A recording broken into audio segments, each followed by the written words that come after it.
Next item on the agenda is any public comment that anyone might like to make.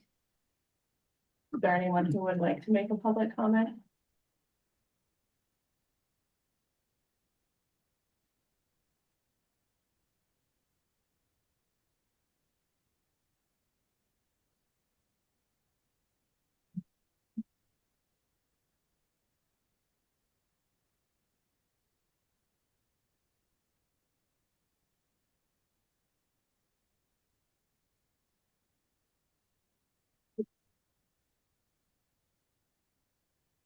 Thank you, everyone. We're now recording the meeting for broadcast later on the Transportation Council's page. I want to thank everyone for joining us here today. I want to provide a number of updates of where we are with the Vision Zero Safety Action Plan. Going to go through a number of items here today, looking towards setting the target statement. The Transportation Council is going through their long range plan development. So there's these two processes are kind of coming into alignment. Providing an update on speed limit assessments, where we are on the road safety audit and concept development, having a discussion about kind of what will comprise the safety improvement program, as well as some updates here today. If anyone has any questions, feel free to jump in anytime. We have the form group here today. So I want to talk about the the elements that will be part of a Vision Zero target statement. As part of the Safe Streets and Roads for All program, there's a requirement to set a target for reduction in fatalities and serious injuries. That does not specify a particular date. And I think we're going to walk through today kind of some of our methodology, the project team's methodology of how we're going about to do it, how it aligns with other efforts, and how everything's, generally complementary. I think there's pretty much broad consensus around the table and in the room online here that we want to reduce fatalities and serious injuries. I think, I think we don't need to get hung up too much on different performance management requirements and CFR sections. And I think what we've done does show that how we're all kind of moving together in a positive, proactive performance management way here. And this will hopefully inform the long range plan as well too, and continue to be a pillar of that process. And so as I was mentioning too, that really each of these efforts are complementary, whether it's the strategic highway safety plan, within that, the highway safety plan and the highway safety improvement program annual report. What we see here then at the regional level, and then working down to local resolutions as well. So really, as part of this statement, there will be another aspects of identifying leadership. Having a shared commitment and following through with accountability of that, fostering engagement. The Safe Streets and Roads for All program has brought, an unprecedented number of partners around the table. Safety is no longer the purview of TRB and technical conversations. It's really something meaningful to everyone. It's probably what gets some of the most people out to meetings. And so something we can continue to bring in to the process. And through the process we've gotten really meaningful feedback. And lastly, transparency as well. As we can, continue to share data, share our process, and really allow people, to peek in the window and peek underneath the hood too, kind of how it's all done.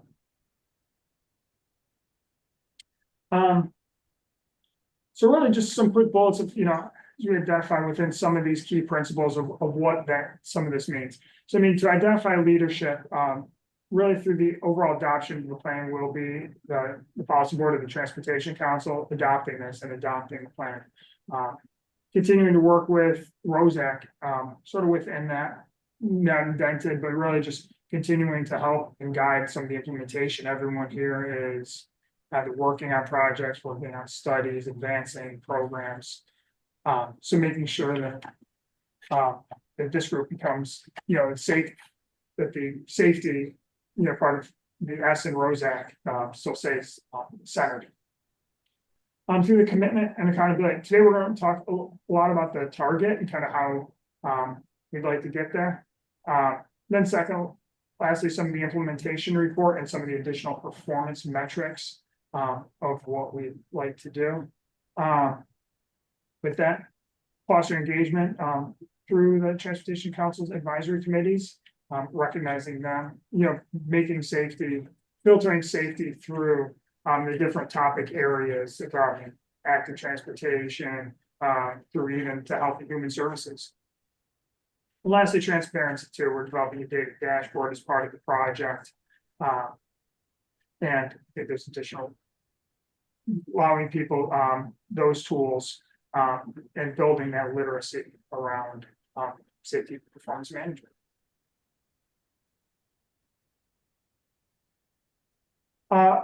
We've talked about this a little bit before, but I think as the Transportation Council is moving towards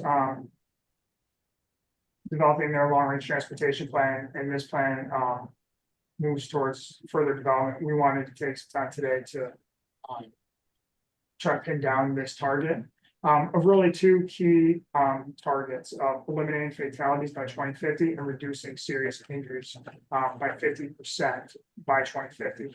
2050 is the upcoming plan horizon year, and similar to a lot of what other metropolitan planning organizations are doing around the state. So really kind of the target setting process has brought in a few different layers of comparison and analysis. One, plotting really a long and term fatalities trend. With our fatalities data, we're able to go back to the 1975, with the fatal accident review system. So we have that data and we can really see, kind of how we've done over the long term. Serious injuries, our reporting data is a little more in the near term, about 10 years of data. And the definition of serious injuries has continued to change. And so lastly too, with the comparison of multiple periods, bringing different, various trends together, understanding, kind of interpreting what we've seen over these different years. Where do you get the data for the serious injuries? Because that's not in FARS. That's not in FARS. Yes, that's in the Traffic Safety Statistical Repository. Yeah, serious injuries, like every state that has their own, yeah. So yeah, that's for New York State, it's much. Then just and kind of keeping in context too, New York State DOT's HSIP performance target setting since 2017 as well too. Keeping in mind that how those targets have been set. And as we look at kind of comparing annual reductions of each.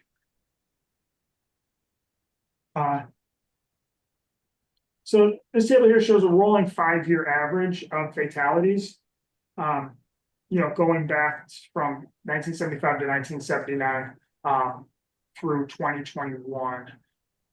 And there's, been significant drops, and, there are reasons that can be punctuated throughout that timeline. New York State being the first to require seatbelts, changes in vehicle technology, improvements to our roadway system, changes in societal. Yeah. Someone tell me I am not sharing the screen. Yeah. Did it go away? Okay. Well, am I sharing or not sharing? I see your screen currently. Oh, sorry, everyone. So just to, well, everyone in the room had it retreat. So thank you. So for this long-term trend, shows the nearly 50% reduction of fatalities over nearly a 50-year period. From the 70s onwards, and I wanted to kind of note those trends over different times, and really seeing our biggest decline was really occurring over the 1990s. Then to the right, if we took a long-term historical projection, and this is why we want to show multiple trends together, because you can have fun with trend lines, but I think that this is where the coach Alex Pactel comes in a little bit. We've seen our crashes and our fatalities increase, kind of pre-COVID, through COVID, and kind of coming out of it. But through other periods as well, in the early 2000s, and beginning of the 90s, we've seen increases in fatalities as well, and we've made strides before. So there's been an up and down throughout history. Though, so I'm a history major at heart still. I don't want to say that there's a deterministic arc of history anywhere here, but they're really just to give that optimistic view that crashes have trended downward in the past. Our overall, our network and our network outcomes have responded to previous interventions. So I remain optimistic that, through future outcomes, particularly through the application of a really comprehensive safe system approach, that future reductions can be made as well.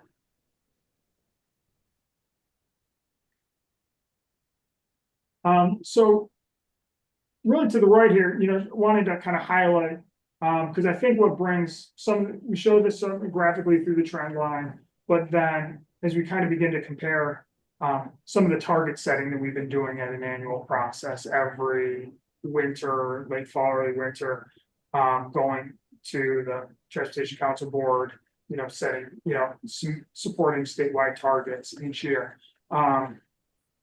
And they've been primarily in the lower, percentages, 1-2%. But really throughout the 90s, there was about an average annual reduction of 5% a year. And that even with the increases we've seen throughout the beginning of this decade, really saying a negative 2% reduction overall. So we're keeping in mind throughout this that really about that change of what we saw in the 90s. That's maybe not an outlier, but something that's still, aspirational that we look to achieve again. So not proposing anything unprecedented, but something that's still going to take a lot of get up and go. Now kind of switching over to the traffic, not to highlight just one small source node in the bottom left, but switching over to the traffic safety statistical repository, looking at kind of where we've been in this period where we have seen some increase, and that the trend, that the forecast is still about kind of the same, but keeping in reference kind of that slope of the long-term trend.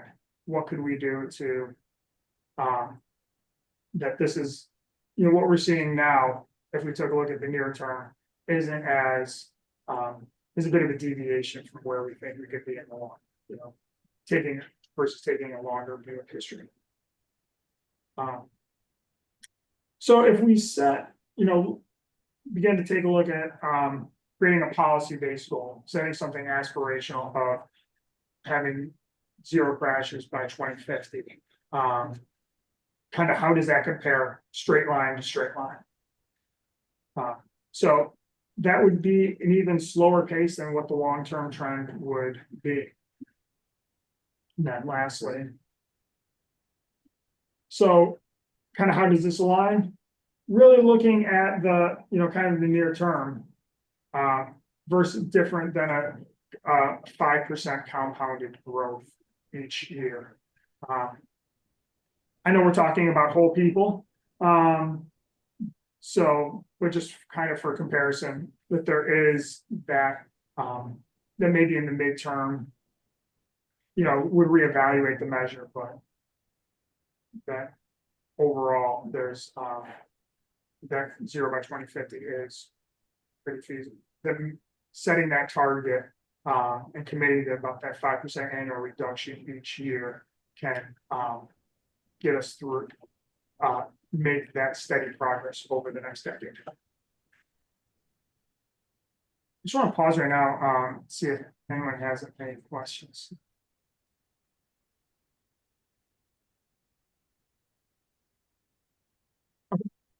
Are these projections gonna be updated? Data? Yeah, 2024 days updating, which you might be able to do, Well, is it part of like a tracking strategy? yeah, and I think really overall, what we'd show is that even though we may set these targets. Kind of looking, like I know, for example, as we do our reporting each year, how do we compare to where we've set the baseline? So. Looking at years 2024, 25, how have we done? You know, are we below or above that orange line? You know, hopefully some of our years will be on both sides of it. I'll say, you know, hope every year below it, but, maybe. You know, that gives us something to, as we assess the plan, look towards doing the next long range. Plan again in another 5 years, using that really as a yardstick to say, you know, how are we doing?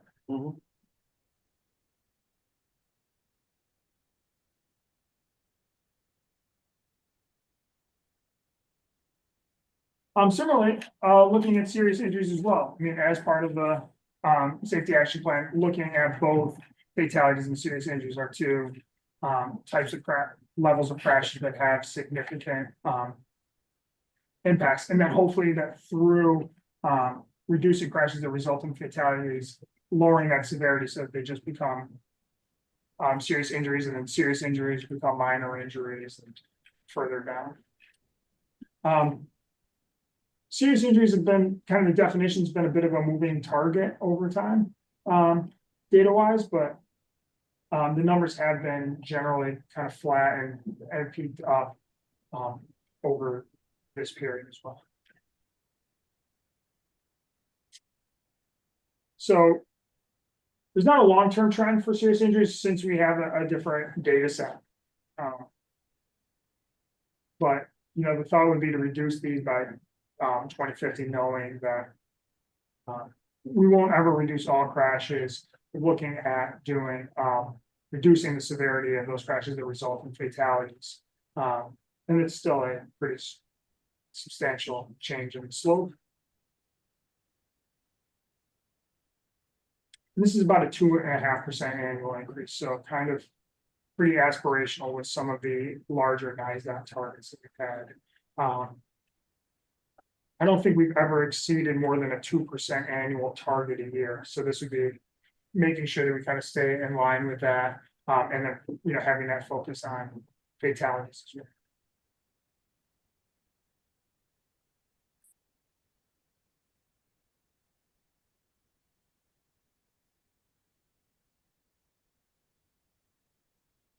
So just to summarize, these targets for fatality and serious injuries are both based, you know, policy based and trend based. So kind of taking the trend, but then also setting an aspirational policy. It reflects kind of some areas of best performance, but that's, you know, that's, I mean, maybe I've run a 7-minute mile before. That's not to say I should go run a 5-minute mile. So maybe I get back to running a 7-minute mile again. Like these targets align with the council's long range transportation plan, provide a good beacon in which to, you know, to guide navigating that process.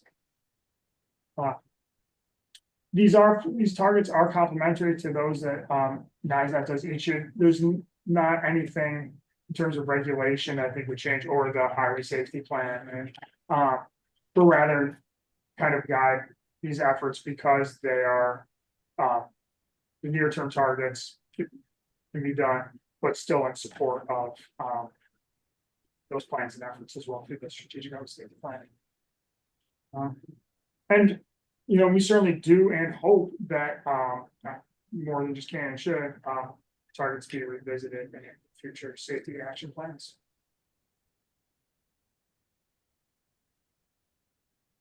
Um, Any questions?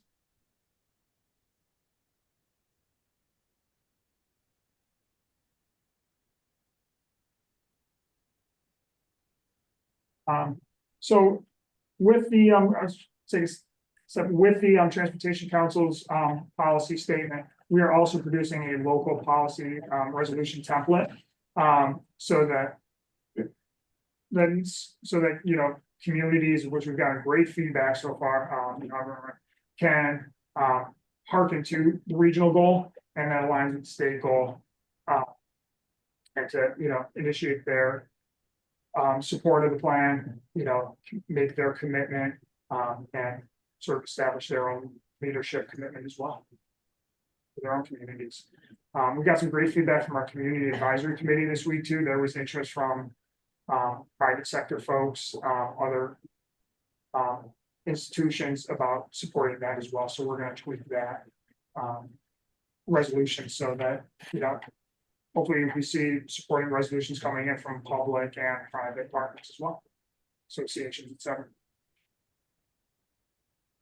You know what the private sectors were, like, what type of businesses or? It was, one of the members is involved in the trucking association and kind of whether things may be done at state level or maybe there's regional chapters that can, or maybe some businesses that want to, take that support as well too. So, maybe some ways like we see with kind of on bike, with bicycling,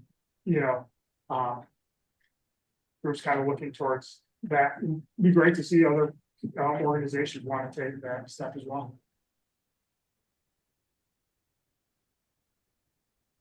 I'll just say before we move on, if you do have comments about these proposed targets and you just don't want to say them in a group setting, please feel free to email me. I had sent the meeting agenda out last week or so. So you should have my email address, and feel free to send me any thoughts you have on them. Thank you, Jen. Yeah, if anyone has any technical questions, wants to see base data, happy to provide them.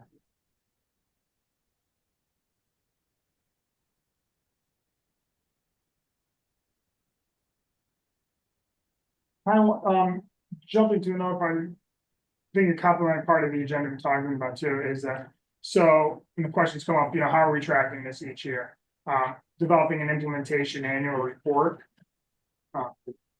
So when it kind of gets to become halfway through the year, and kind of in line with the HSIP annual report, as we get our finalized crash figures for the previous year, tracking our annual performance measures, but also with this too, taking a stock of some of the action plan processes, programs and projects that are being recommended, what's sort of happening, highlighting those key partnerships, and having just an annual report that really helps publicize and, keeps this action plan from being, gathering dust on the shelf. So kind of with that, to harken back to that accountability, just, whether that's a sharp finger or just, helping to kind of sunlight and give a friendly wink and nudge to everyone. So we keep on moving forward in that way, keeping the momentum moving. Some of the recommended performance measures would be those HSIP performance measures, since those would be kind of keeping that in the context. And then some additional measures that have been of interest, kind of through different groups that we've talked to, have been crashes, fatal and serious injury by municipality, and also by facility owner type. We can look at some other geographic breakdowns as well, based on certain concentrations of different communities. But these performance measures are relatively easy to be calculated. Thank you, Andrew, for making clear. Increasingly, I think these some of these latter two additional measures more clear recently. But if there are others that, folks think should be included, or be germane to the conversation for everyone to see each year. What does the facility owner type mean? So that would be, kind of state, locals. Like NISDOT through roads, Albany County roads. Oh, okay, There's- there's, gotcha, oh, gotcha, Within the county, okay, there's town roads and county roads and state roads. okay. On performance measures, I was just gonna suggest maybe fatalities per 100,000, per 100,000 population is a good performance measure for the region as a whole, because that allows us to compare ourselves to other regions, whereas per million BMT only is only capturing, it's only capturing some of the exposure, so it doesn't capture pedestrian or bike exposure. So it might be helpful to do. And the per 100,000 population doesn't reward us for having more driving going on. Okay, no, thank you, yeah, should not once before, but that's great.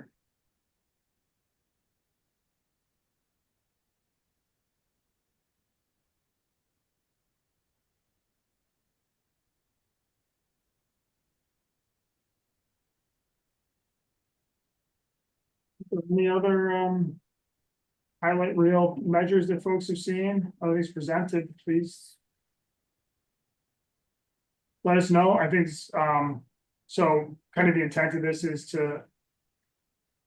As we, go through with, hopefully shouldn't not be a rote process of assessing our performance measures each year and just saying, yes, we agree with the state. Bringing this additional context and, letting this be an opportunity to garner attention for all the actions of doing around the region for safety.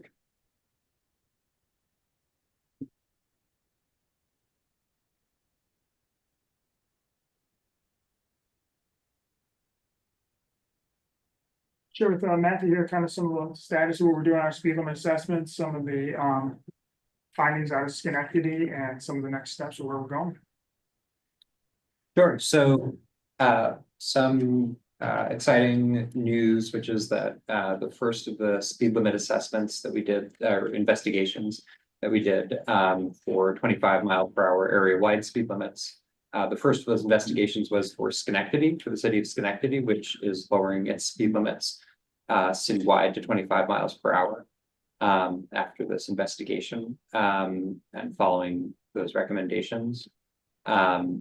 That Schenectady joins Albany and Kingston, as well as some villages and towns around New York State.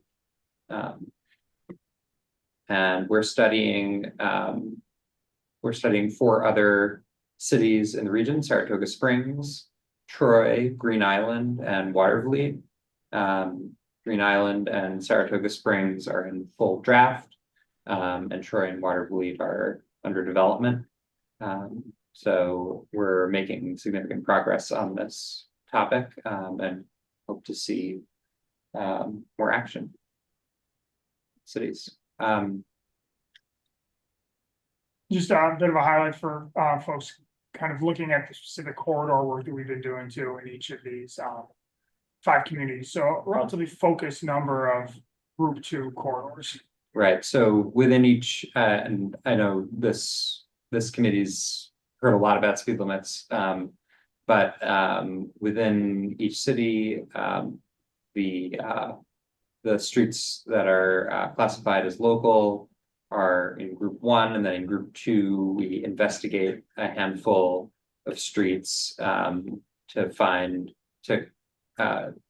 essentially evaluate whether the streets of that type in that city are suitable for 25 miles per hour.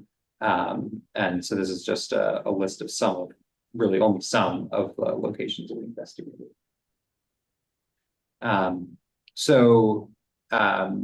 Here's an example. This is Schenectady. We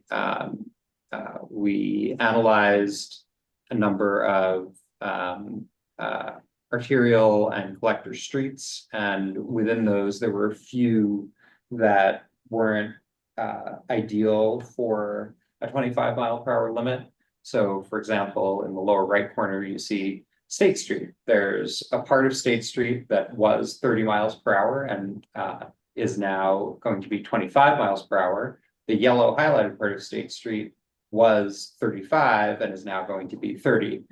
So that's a step down, and that's based on the context that it runs through, rather than saying, oh, State Street is all a principal arterial, which it is classified as a principal arterial, but it runs through multiple distinct contexts. So they each need their own speed limit. Just a word about functional class. A lot of the time, you can see actually State Street on there in is one of the green dotted lines, those principal arterial streets. So that's an example where, you know, that runs through downtown Schenectady, through neighborhoods, through what we call the general urban zone, and then further into the suburban zone. And so having the functional class is really just one starting point. It can't be the sole consideration speed limit setting under the MBTCD. It's not supposed to be. Okay, so an example of group 1 streets. These are smaller streets. On the left, one more in a suburban context, one in an urban context, both in Schenectady. Both had low existing motor vehicle traffic volumes, lots of activity on the street. That's the kind of street where this is the low-hanging fruit of the 25-mile-per-hour speed limit. And in many cases, if we were in Massachusetts, we'd be able to do 20 miles per hour for these streets. Group 2 streets evaluated, as I mentioned, case by case. These are both streets that we looked at more specifically, and in both cases they have more motor vehicle traffic volume than we see on the local streets, but they had speeds that were within a range where we felt that the median speed was going to be brought down by actually reducing the speed limit. And that's also partially because of their design. 1 lane each way, or in the case of Altamont Avenue on the right, it's 1 lane each way, but there's a center line, right? So there's these are the kinds of streets where it only really takes one driver doing the right thing to keep the speeds down.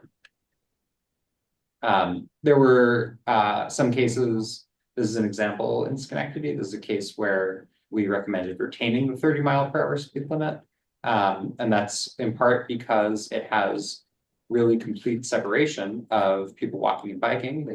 They get to use that trail on the left, and there's no retail land use. There's very little residential land use, mostly larger kind of warehousing and things that have their own driveway-based access and aren't primarily accessed by walking. So this is a very different context from the other streets we saw.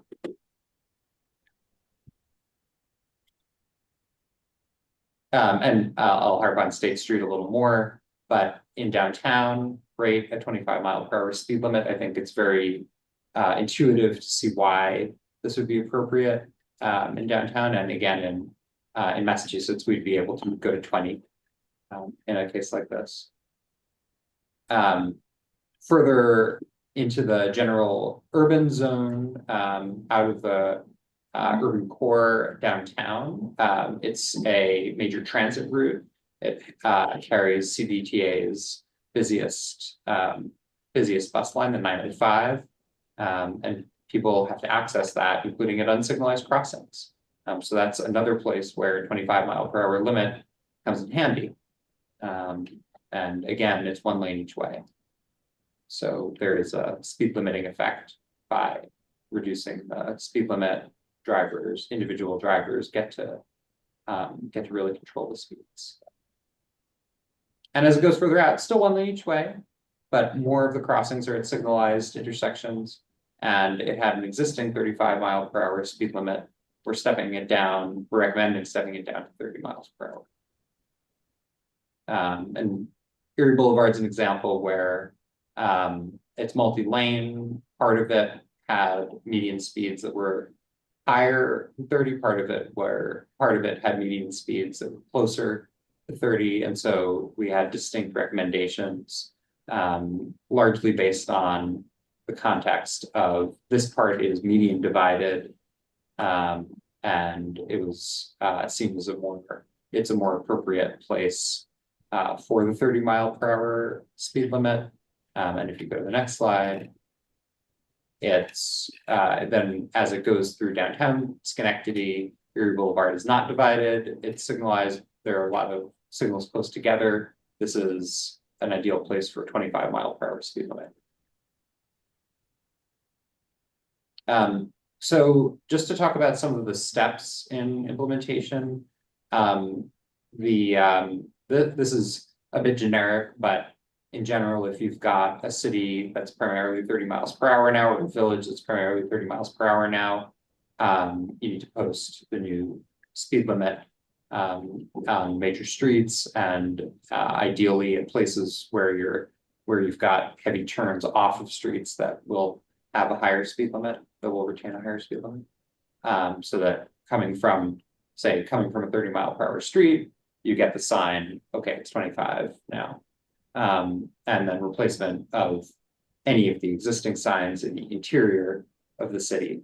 And then finally, replacement of signs on streets with a that have a higher speed limit, but that are changing, and removal of any of the remaining 30 mph signs on local streets. But part of implementation is at least thinking about speed management and traffic calming measures.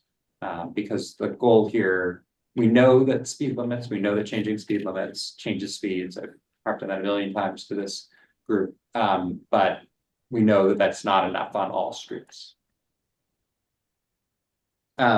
So the reports that we're preparing have different recommendations for different cities, but this is a very at a very simple level, local streets and small collector streets and other 1 lane each way streets, very amenable to gateway treatments, things where we and pinch points where we pinch down the width of the street at key points to slow down traffic that's turning off of major streets, or within a neighborhood, or within a downtown. Radar speed feedback signs are popular.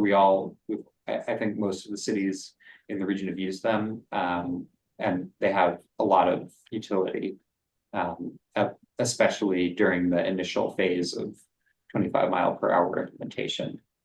They really reinforce that that's the appropriate speed. But there's a very wide variety of speed management techniques, including vertical deflection. That's very general term for speed humps, speed cushions, raised crosswalks, anything that makes a vehicle go up and then down. And in traffic calming terminology, we sometimes talk about horizontal deflection, but that's just a very technical term for anything that makes a motor vehicle not follow a completely straight line through a street. So anything like curb extension that might make a driver slow down simply because they're closer to the edge of the roadway at the curb extension than they would be if there was no curb extension there. But there are a lot of ways to achieve these things, and one of the things that I'll say here is that most of these things can be achieved through, they can all be achieved through a full construction process, but they can also be achieved on a faster basis, either through either through markings and other interim treatments or through or in the case of things like speed humps, they can often be implemented on a spot basis, even by asphalt crews that have a little bit of experience and have a template doing that. So that's something that these are things that are inherently scalable. So, don't be afraid of them. They don't have to be full curb line reconstruction. They can be things that we start small and then scale. Tomorrow we're having a bit of a roundtable on speed limits, on speed limit implementation specifically. And Carrie, I don't know if there's anything else we should say about that right now, but that's.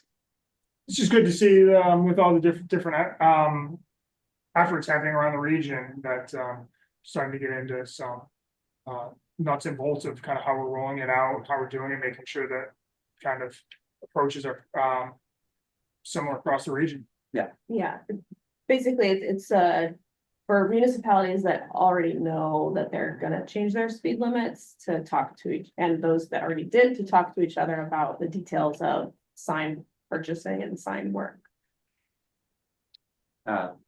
Word's getting out there in the region. I think everyone's trying to, do it fast. Yeah. And I wanna note where we've got really call Saratoga Springs and Green Island, call them revised draft, full draft under final review. And I'm excited to work on more speed management countermeasures as we work on the systemic treatment packages.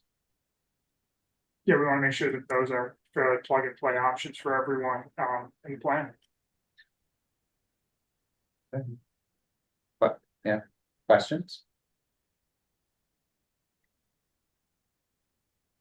I would have a question for our esteemed guest from DMV about maybe funding for educational campaigns and kind of promotion of revised speed limits.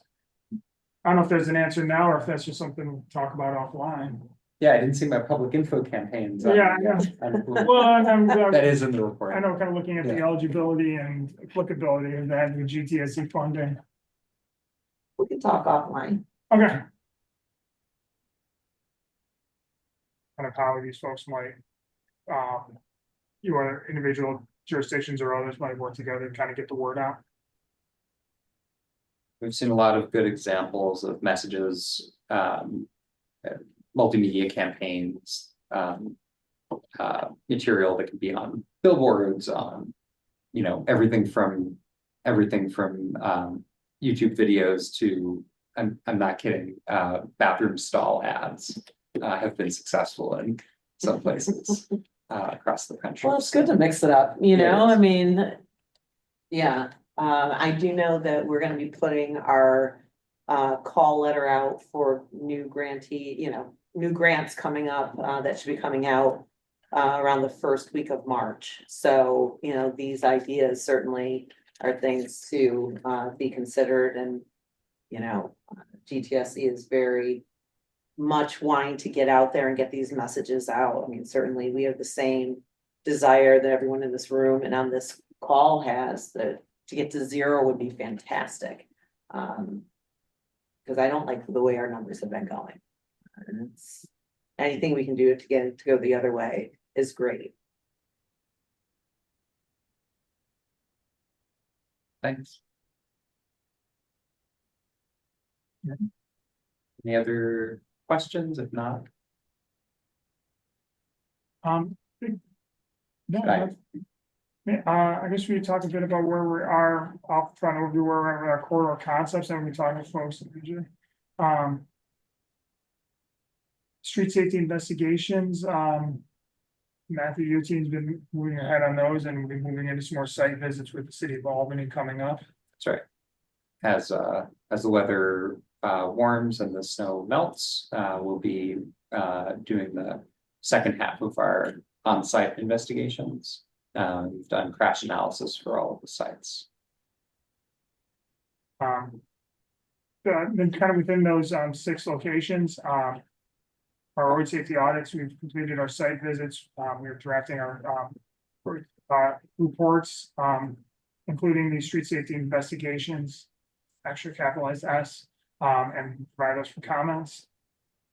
We've had, our community workshops, including our last one in Albany last night, really great opportunity to go out there and walk with the community, get feedback as well.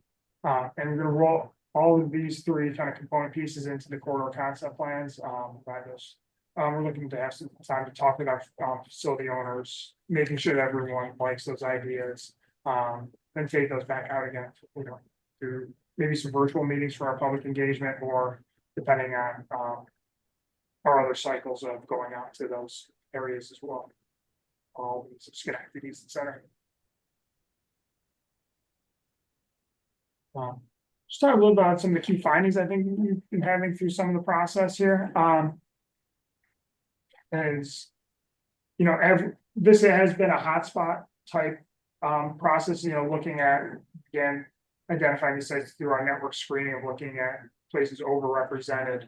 And we've kind of trying to carry this through the corridor concept process. It's kind of that whole pipeline farm system of having really holistic recommendations. So I mean, a lot of the issues we've been seeing are coming through some speed management in some of these locations, sidewalk and ADA ramp condition, and lighting too has been an issue that's come up consistently throughout these investigations, and a lot of feedback. Something that I think we hear more of in some more rural areas, but lack a little bit lighting improvements, I think, are something that we're going to look to address more holistically and systemically. Kind of where we're going with these too is that the corridor concepts are really more inclusive of broader complete streets improvements, and not solely safety countermeasures. So as we look at some of the implementation of this, it may be one or multiple projects. And looking to identify systemic treatments that we can be doing in the near term, while maybe keeping other longer term projects in there as well. Looking at opportunities like Saratoga Springs, I mean, I think we've identified a number of cooks in the kitchen through some other development projects, new police station, as well as conventional roadway projects.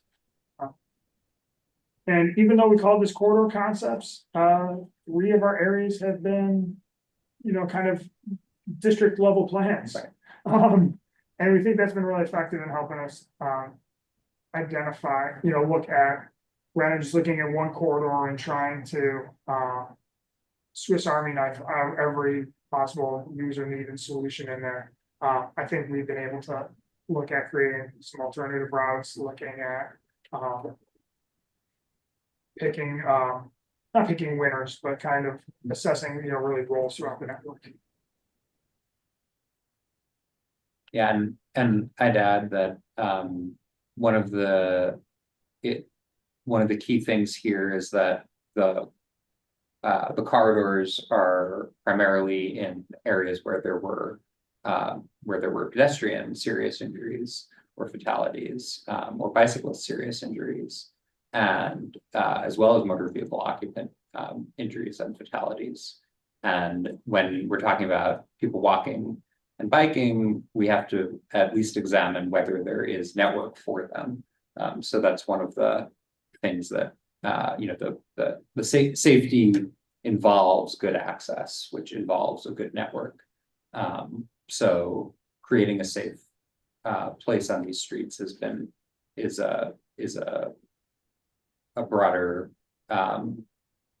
it's a broader effort than simply saying like, okay, well there is a specific speed problem, so we'll do a speed management item. So we are taking a fuller design look at them.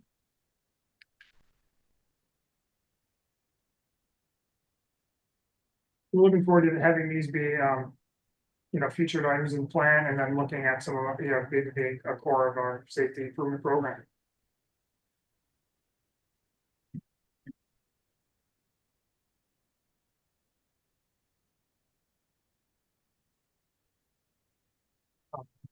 Looking good for time here, looking at the safety improvement program. One thing that's really we're excited about for this project is being able to do, bringing together both our, education enforcement and other programs into this as well. So, you know, compiling a lot of the broad strategies, projects and programs that we've been, collecting throughout this.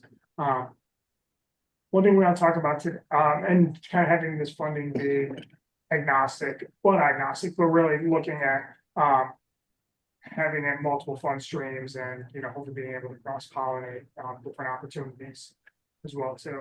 One thing I want to discuss today is, and we kind of begin to clarify kind of the priorities that we're looking at and making sure that if there are some things that aren't coming through the pipeline that we've thought about yet, what would be some of the priority projects.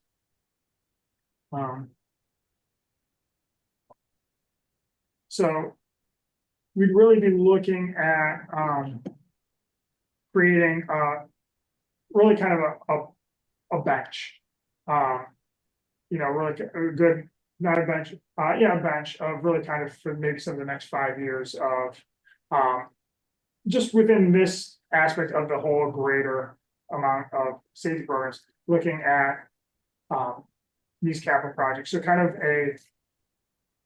for only NPO people, I mean, an illustrative list of projects, so not really guaranteed for funding, but really, kind of getting folks, in gear to maybe look at examining these, projects, considering them for the next TIF, doing some other pre-development work and analysis that they, right? We think we can identify some high-level scope of these, and which is the hotspot locations and kind of crash patterns. So, you know, addressing left turn crashes at this intersection, looking at, right turn conflicts, looking at, you know, particular pedestrian needs along a corridor. And so as we look to develop this, rather, because this would be one part of the plan that I think would be, somewhat prioritized as opposed to here's a whole inventory of ideas, recommendations, really helping this begin to be a balance of some of our multiple priorities. So how do we balance our hotspots versus systemic treatments? How do we look at the needs on the state system versus the local system, knowing that our fatalities and serious injuries are about half and half, urban versus rural needs, key emphasis areas in the strategic highway safety plan. And keeping in mind too, maybe some cross-cutting strategies or regional type projects that would be of benefit for the entire network.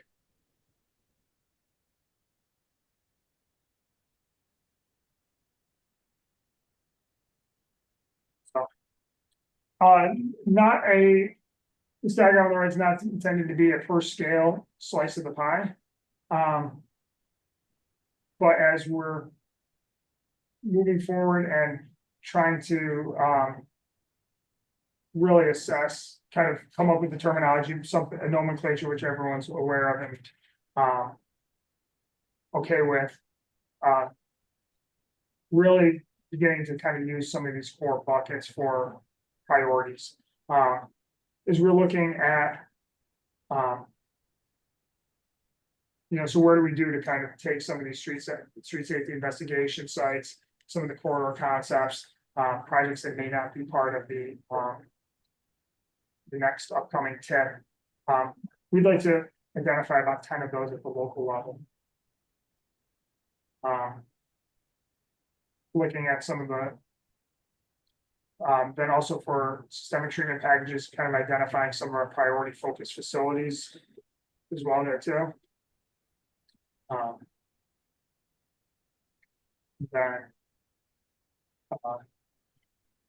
And so I think with this, we can look at for those spots that we may be at priorities where there still may be further work, investigation alternatives done. Looking to identify those, but maybe not specifying them entirely.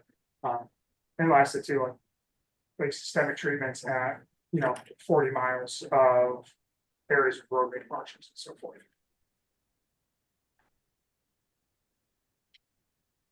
You don't, I think, throughout so much of the process is kind of every idea has been a good idea and everything. There's so many different avenues to which so many things can get funded, but I think as I'm looking at particularly this one NPO process, how do we begin to sort of set the table with our different kind of food groups?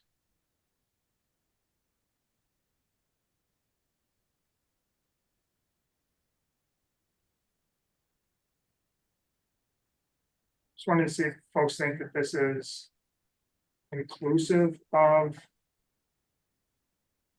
some of the types of projects we have, whether there's other regional projects that, may be missing. Other areas that we need to make sure that we're doing.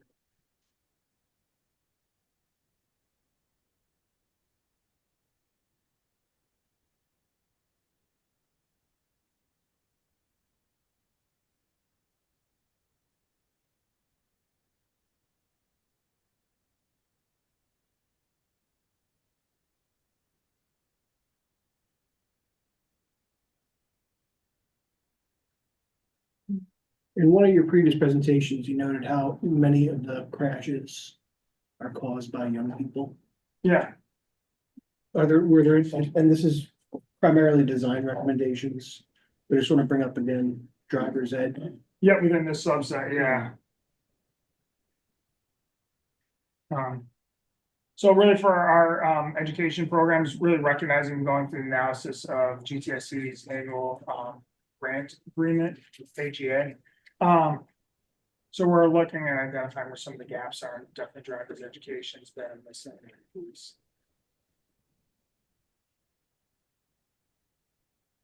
Sorry, Alex, do you mind sharing your screen? Have I stopped sharing? Or of course, on this categories page. Right now, it's not showing any. I think before the question was asked, I think you stopped sharing. Yeah. Thank you. When we're talking about driver education, are we talking about enhancements to the driver's education program? Or are we talking about, meaning like the type of driver education that will get before they get their license as they're, or Well, not talking making about it- public information? Not making it campaign? optional. Right, making it part of some sort of school curriculum. Because all of our lives are at stake.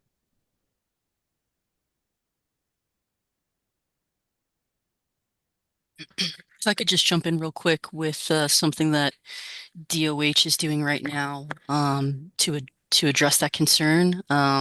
So we've actually been working with the Think Fast Interactive program. It holds holding about 5 sessions throughout New York State high schools, and the goal really is to increase younger driver safety awareness and behaviors. And we took in some information that we gained from the vulnerable roadway user focus groups that we were doing, one of which we did in a high school in Albany. And so we're kind of taking this interactive program across the state right now. Will be in Rochester, Yonkers, Ramapo, Brownsville, and Albany. So I think 5 have been scheduled so far. So we're kind of looking for ways to address some of that concern that you have.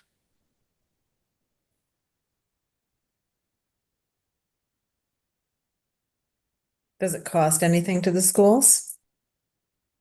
It does not. So we're using grant funds to be able to deliver that education to those schools.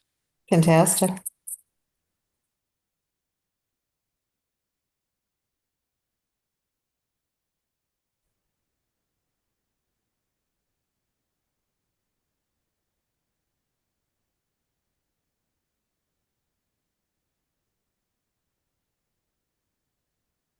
Other initiatives, we've been missing other needs, I know we've talked, with some groups about bringing, through some of our policy and process changes too, talking about, bringing back sort of safe routes to school as a targeted, effort as well. Safe for us to train and identifying, some needed crossings as well, and keeping evaluation planning and data somewhat as its own subset as well of things that would get to be funded.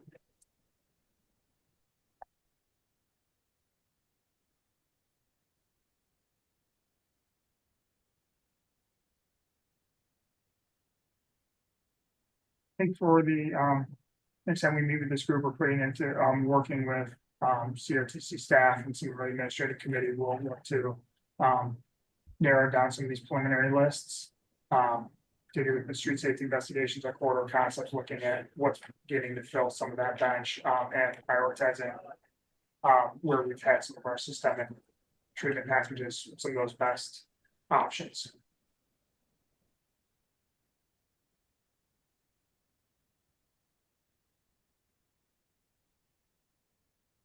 While maybe respecting to some of NISDOT's process, of their annual work program and their pipeline to come.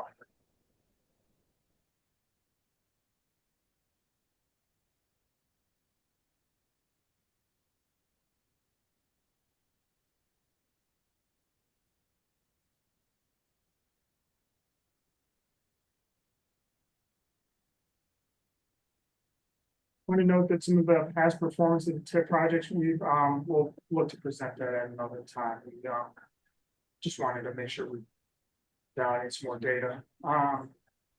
Then I guess some of the last updates that we have here today, some of our street safety investigations, Matthew, I think you said we're wrapping those up here with Albany. And then, Yeah, so the street safety investigations are underway, but we've already done site visits for a few dozen of the 41 sites. The remainder of the sites are primarily within the city of Albany.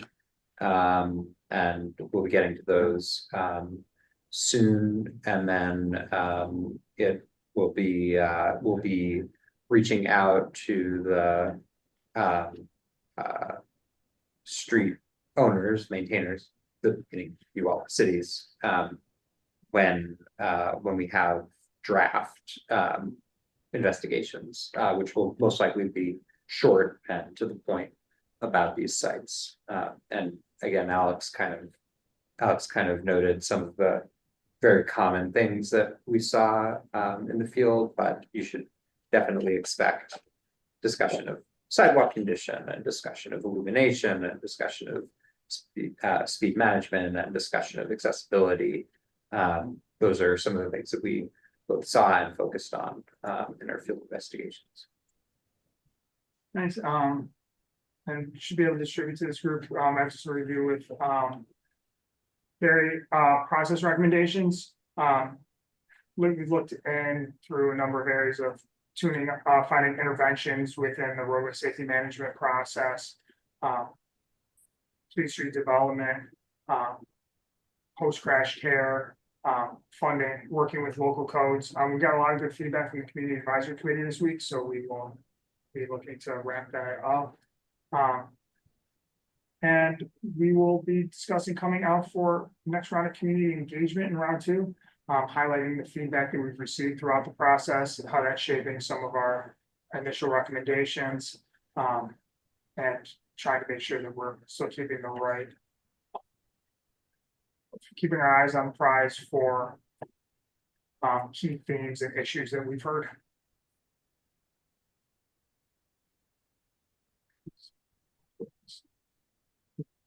We do have the second round of community engagement scheduled with locations.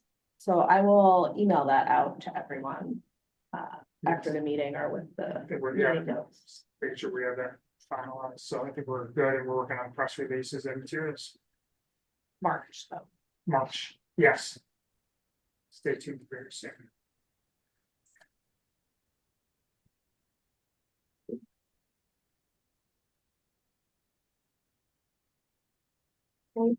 Final questions? Is there a question? No. Any final questions on the Safe Streets and Roads for All project? Also known as the Safety Action Plan. I think you can stop sharing. And then other updates, I have on here two things from us. This manifest.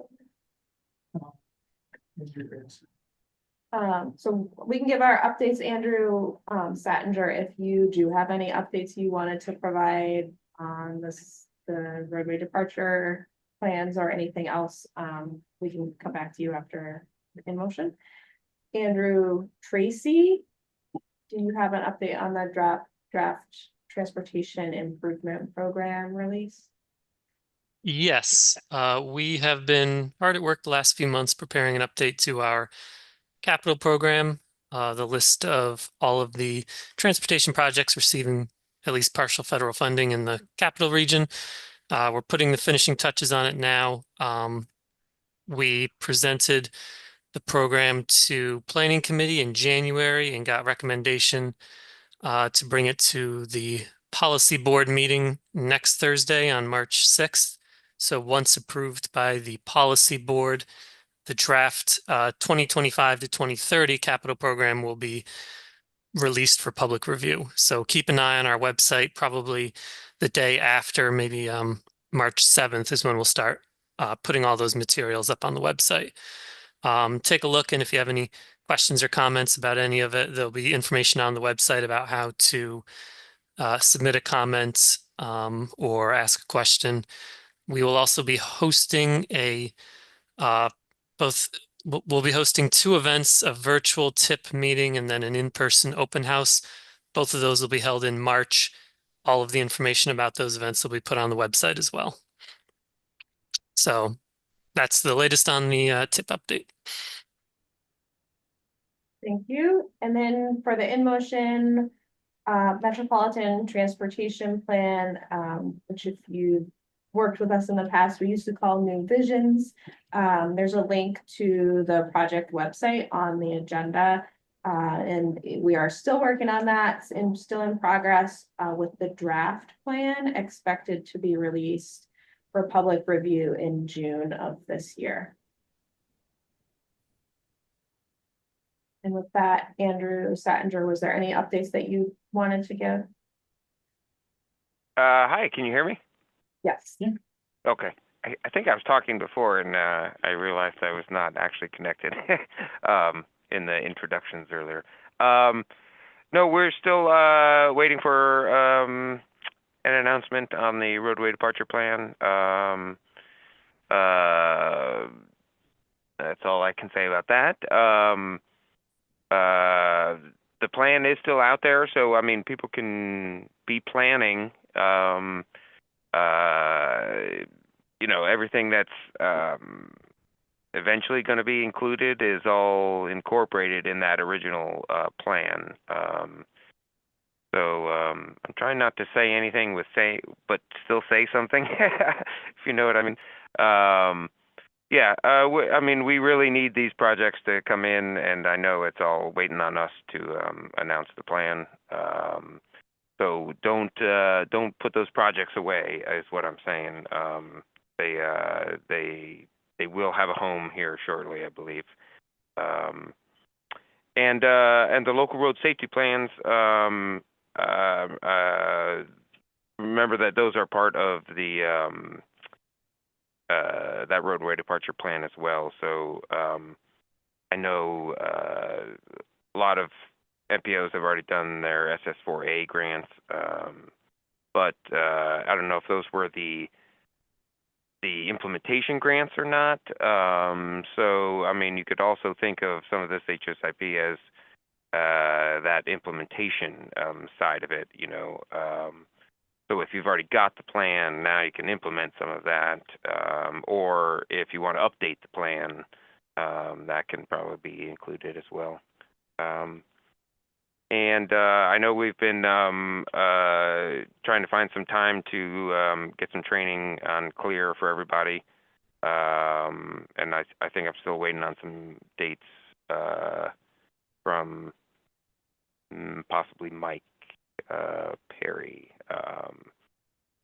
But I'll coordinate I'll get some other emails around to find some dates because we're finalizing all our documentation for the analysis procedures, the red and yellow book and stuff like that. So we want to make sure once we get that out, we get the training to go with it. So we'll just be looking for dates coming up here soon for that. Andrew, when you say you're putting together training for everyone, is that geared, who's that geared for? We were going to do a special MPO type, local type investigation procedures training. Okay. We've had some discussion as part of this safety action plan work with, I think, mostly city staff, but municipal staff who are interested to learn about CLEAR. I'm not sure how much interest there is in using the safety application, but definitely just the data viewer part of it. I think they would use the safety application. I think there's potential. Once they realize what they can, what they get with that. No, we could do it. That's a good idea, actually. If we do a CDV, data viewer / safety combined training, because you can use, the two are kind of complementary. You can pull up queries from your data viewer in Clear Safety and then investigate those, fully to get the PSI and statistical tests of proportions and all that. So yeah, we could do it that way if you want. Kind of cover that way. Some people get, the familiarity with the tool maybe they're already using, and then they see the potential that they can get with the other app.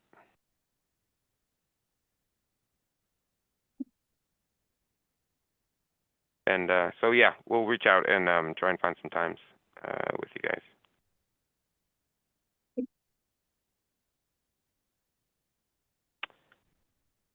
And that's all I have, really. Thank you. Just a reminder, our next meeting is scheduled for May 29th, and then for the rest of the year would be August 28th and December 11th. And before we break, is there anything anybody else would like to say? Mark? Yeah, we recently released a report entitled The Capital Region's Aging Population, Demographics, Housing, and Costs of Care. So I have all that information in it. We are also hosting a training on March 26th from 10 to 11 on how to use our capitalregionindicators.org website, which includes a dashboard for every county, city, town, village, school district, zip code, census tract, block group, and block in the capital district, including more than 50 indicators. We'll also be going through how to use data.census.gov during that training as well. March 26th. Thank you. Anybody online? Just appreciated the presentation. Thank you, everybody. Thank you for joining us today. All right, well, with that, thank you for joining, and we'll see you on May 29th. Thank you. Thank you.